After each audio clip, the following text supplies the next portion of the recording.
ખબરો પર ખબરની જો વાત કરવામાં આવે તો ભાદરવાની શરૂઆતથી જ ભરપૂર વરસાદ વરસી રહ્યો છે। મહત્વપૂર્ણ સમાચાર સવારે 6 વાગ્યાથી ગઈકાલે રાત્રે 10 વાગ્યા સુધીની સ્થિતિની વાત કરીએ। 222 તાલુકા જળમગ્ન થયા હોવાની વાત સામે આવી રહી છે। વાત કરીશું છોટાઉદેપુરની। છોટાઉદેપુરના સંખેડામાં સૌથી વધુ સરેરાશ 4 ઇંચ જેટલો વરસાદ પડ્યો। આ સાથે જ ડભોઈની વાત કરવામાં આવે તો ડભોઈમાં સરેરાશ 3.5 ઇંચ જેટલો વરસાદ નોંધાયો હતો। નીચાણવાળા વિસ્તારો જળમગ્ન થયા હતા।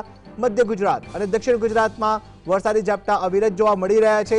આ સાથે જ વાત કરવામાં આવે ગઈકાલે સવારથી રાત સુધી અનેક તાલુકાઓમાં ધોધમાર વરસાદ પડ્યો હતો। ઓવરઓલ જો વાત કરવામાં આવે તો અમદાવાદ સહિત મધ્ય ગુજરાત, દક્ષિણ ગુજરાત, ઉત્તર ગુજરાત સહિતના ભાગોમાં અનેક સ્થળોએ મધ્યમથી ભારે વરસાદ વરસી રહ્યો છે અને હજી પણ હવામાન વિભાગે જે આગાહી કરી છે તે સાચી ઠરતી હોવાની વાત સામે આવી રહી છે। કારણ કે સતત કહી શકાશે કે છેલ્લા ગત સપ્તાહથી વરસાદનું જોર યથાવત જોવા મળી રહ્યું છે।